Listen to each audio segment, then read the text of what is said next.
read and learn. Sky is so bright. Smart kids grow with moonlight.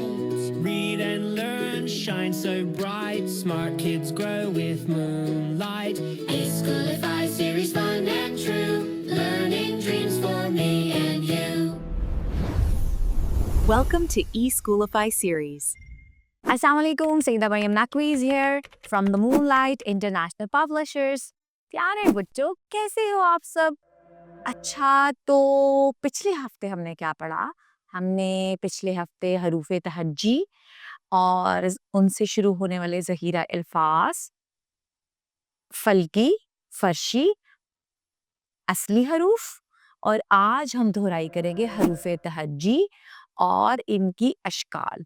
आपको पता है कि अगर हरूफे तहज्जी में बे आता है तो शुरू में आने वाली उसकी शक्ल मुख्तलिफ होती है और जैसे दरमियान में आएगी तो मुख्तलिफ, जैसे बाबा में जब ब लिखेंगे तो वो मुख्तलिफ होगी।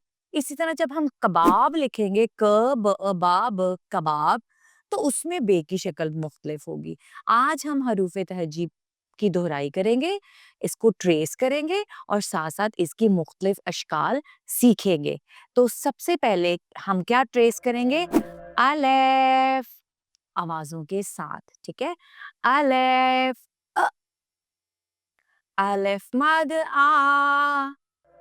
अलिफ की आवाज मैंने बहुत दफा आपको बताया छोटी आवाज है अ, और अलिफ मद आ की आवाज है बड़ी आवाज वाला आ। ओके, उसके बाद हमारा बे का खानदान, बे की आधी शक्ल, ठीक है? इसके आगे दो अशकाल हैं बे की। बे की आधी शक्ल आवाज है ब। पे की आधी शक्ल आवाज है प। ते की आधी शक्ल आवाज है त। ते की आधी शक्ल आवाज है ट। आपने गौर करना है इन दोनों आदि अशकाल पे।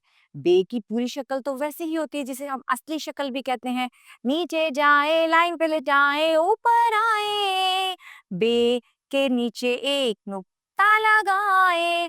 तो बे की असली शक्ल जैसी है वैसी ही रहेगी, लेकिन आगे जो दो अशकाल है वो थोड़ी सी मुख्तलिफ हैं। तो टे के बाद किसकी बारी आती है? से की आधी शक्ल आवाज है स। बे ब, पे प, ते त, टे ट, से स। इसके बाद बारी आती है हमारे जीम के खानदान की। जीम की असली शक्ल ऊपर जाए दाएं जाए जान बनाए। जीम के पेट में एक नुक्ते लगाएं। जीम के पेट में एक नुक्ता लगाएं। जीम के पेट में एक नुक्ता, ठीक है? आगे जीम की आधी शक्ल जो शुरू में आती है वो मुख्तलिफ है, जैसे ज जा ल ला, उसमें जो जीम की आधी शक्ल है वो मुख्तलिफ है।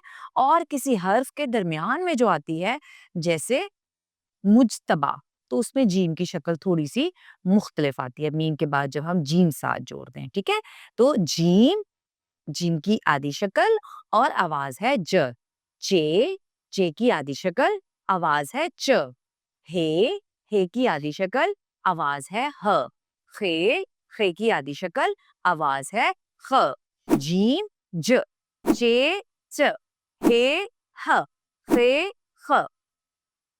प्यारे बच्चों, मैं आपको बताऊं कि हरूफे तहज्जी के साथ आवाज़ों पे ज़्यादा ज़ोर क्यों देना चाहिए? क्योंकि आवाज़ों के साथ आवाज़ों के साथ इन हरूफ को हरूफ के बाद अल्फाज पढ़ना और उन्हें लिखना बहुत आसान हो जाता है। जैसे मैंने जीम सिखाया, जीम की आवाज़ ज सिखाई, ज जा ल ला जाला, तो आवाज़ों के साथ लफ्ज़ों को पढ़ना आसान हो जाता है, ठीक है? तो जीम के खानदान के बाद हमारी बारी आती है दाल की। इसको गोल घुमा के दाल लिखते हैं, जैसे मैंने आपको पहले भी सिखाया था दाल। और दाल जब किसी के आखिर में आता है तो उसकी शक्ल मुख्तलिफ होती है, जैसे द हमद, तो उसका जो सिरा है वो रे जैसा होता है। अक्सर हम इसका जो है वो इस आदि शक्ल से मुतारिफ नहीं करवाते, तो जब बच्चा प्रेप क्लास में जाता है तो वो थोड़ा परेशान हो जाता है, ठीक है? तो दाल की आधी शक्ल, दाल की आधी शक्ल, जाल की आधी शक्ल। दाल द, दाल ड, जाल ज। और इसके बाद बारी आती है रे के खानदान की। किसकी बारी आती है? रे के खानदान की। रे लिखना सबसे आसान है। सीधा जाए आड़ा जाए रे बनाए। और रे की भी जो आदि शक्ल है वो हमने नर्सरी और प्रेप में जरूर करानी होती है। क्यों? जब बच्चा कर लिखता है उसमें रे की आदि शक्ल आती है, काफ के साथ जब रे जोड़ता है तो उसकी शक्ल बदल जाती है। अब देखें जीम के साथ जब मैंने अड़े जोड़ा, जड़ जड़ लिखा, तो देखें उसके साथ अड़े की कौन सी शक्ल आई है। ठीक है, इसलिए इनसे मुतारिफ कराना बहुत जरूरी है। रे र, रे की आदि शक्ल आवाज है र। रे की आदि शक्ल आवाज है ड़। जे की आदि शक्ल आवाज है ज। और ये की आदि शक्ल आवाज है य। रे र, रे ड़, जे ज, ये य। हरूफ तहजी में अलिफ, अलिफ मदा, बे, जीम, दाल और रे के खानदान के बारी आ जाती है के बाद बारी आती है जोड़ों की। जोड़े कौन होते हैं? जोड़े ऐसे ऐसे हर्फ हैं जो दिखने में बिल्कुल एक जैसे हैं। वैसे तो बे के खानदान में 5 हर्फ, पांचों एक जैसे हैं, लेकिन ये दो दो होते हैं, जैसे सीन शीन, स्वाद ज़्वात, तोए ज़ोए, आइन गाइन, फे कौफ, काफ गाफ, ओके, गाफ तक ये जोड़े हैं। तो चलिए देखते हैं। सीन, सीन की आदि शक्ल आवाज है स। शीन, शीन की आदि शक्ल आवाज है श। स्वात, स्वात की आदि शक्ल आवाज है सो। ज़्वात, ज़्वात की आदि शक्ल आवाज है ज़ो। पोए, तोए की आदि शक्ल नहीं होती। जोए, जोए की आदि शक्ल नहीं होती। अब उल्टा दाल घुमाए और चांद बनाए। क्या करना है? उल्टा दाल बनाए और चांद बनाए। ये क्या है? आइन। ये क्या है? आइन। आइन की आदि शक्ल आवाज है अ। आवाज है अ। गाइन, गाइन की आदि शक्ल आवाज है ग। आइन अ, गाइन ग। आगे है फे की आदि शक्ल आवाज है आवाज है। अच्छा, ये देखें कि अक्सर मिस्टेक बच्चे कर देते हैं, उन्हें काफ कशिश वाले और नुक्ते वाले काफ का नहीं पता चलता। तो जो नुक्ते वाला काफ आएगा फे के बाद, और इसकी आवाज गले से हमने निकालनी है। काफ, काफ की आदि शक्ल और इसकी आवाज है क। ठीक है, आगे है कशिश वाला काफ। सीधा जाएं, लाइन पे लिटाएं, ऊपर आए, काफ के ऊपर एक कशिश लगाएं। ये सॉफ्ट साउंड के साथ हमने बोलना है। काफ, काफ की आदि शक्ल। ये देखें, एक आदि शक्ल ऐसी है जो पहले आती है, जैसे क य अ, या क्या, तो उसकी मुख्तलिफ है। जब क का लिखेंगे उसमें भी काफ की आदि शक्ल आएगी और ये उससे थोड़ी सी मुख्तलिफ है। ठीक है, काफ, काफ की आदि शक्ल आवाज है क।